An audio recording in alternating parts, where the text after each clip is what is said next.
महाराष्ट्रातील सर्व जिल्ह्यातील ताज्या बातम्या आणि घडामोडींसाठी सबस्क्राईब करा आपल्या हक्काचे निर्भीड शोध लाईव्ह चॅनल आणि दाबा बेल आयकॉन।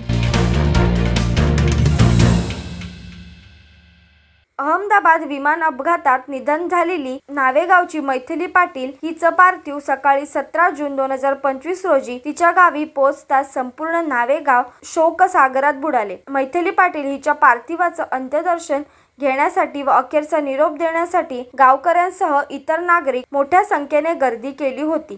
तिच्या जाण्याने संपूर्ण परिसरात शोककळा पसरली असून अजूनही गाव त्यातून सावरलेला नाही।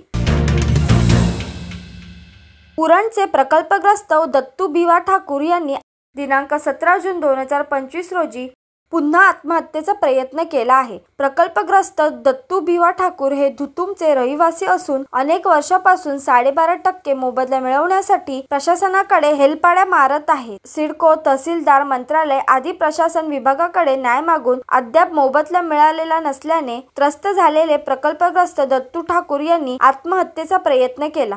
दत्तू ठाकूर यांना MGM रुग्णालयात दाखल केले असून त्याची प्रकृती गंभीर असल्याची माहिती मिळत आहे। याआधीही 2021 मध्ये दत्तू ठाकूर यांनी आत्महत्येचा प्रयत्न केला होता, तेव्हा सुद्धा मरणाच्या दारात जाऊन वाचले होते। तरी सुद्धा प्रशासकीय अधिकाऱ्यांकडून दत्तू ठाकूर आणि त्यांच्या कुटुंबियांना अद्याप न्याय मिळालेला नाही।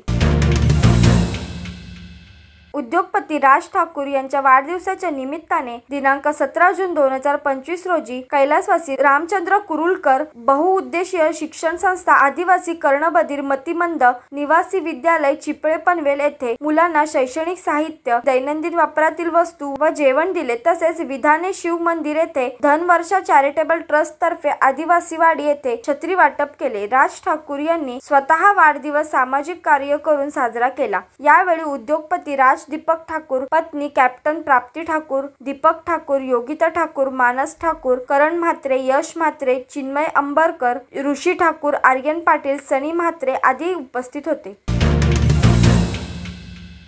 समाज प्रबोधन शिक्षण संस्थेच्या पांडुरंग चांगू पाटील माध्यमिक विद्यालय चांजे उरण या विद्यालयात 16 जून 2025 रोजी प्रवेशोत्सव साजरा करण्यात आला। सदर प्रसंगी संस्थेचे अध्यक्ष काकासाहेब पाटील, सचिव रवींद्र म्हात्रे साहेब आणि शिक्षक पालक संघाचे सदस्य मिथुन कोळी, मयूरुन शेख यांच्या शुभ हस्ते दीप प्रज्वलन व सरस्वती पूजन करून विद्यार्थ्यांना गुलाब पुष्प, शालेय गणवेश, स्कूल बॅग, पाठ्यपुस्तके, नोटबुक्स आदी शालेय साहित्य व अल्पोपहार देऊन त्यांचे स्वागत करण्यात आले। सदर प्रसंगी विद्यालयाचे सर्व शिक्षक, शिक्षकेतर वर्ग यांनी सर्व विद्यार्थ्यांचे स्वागत केले।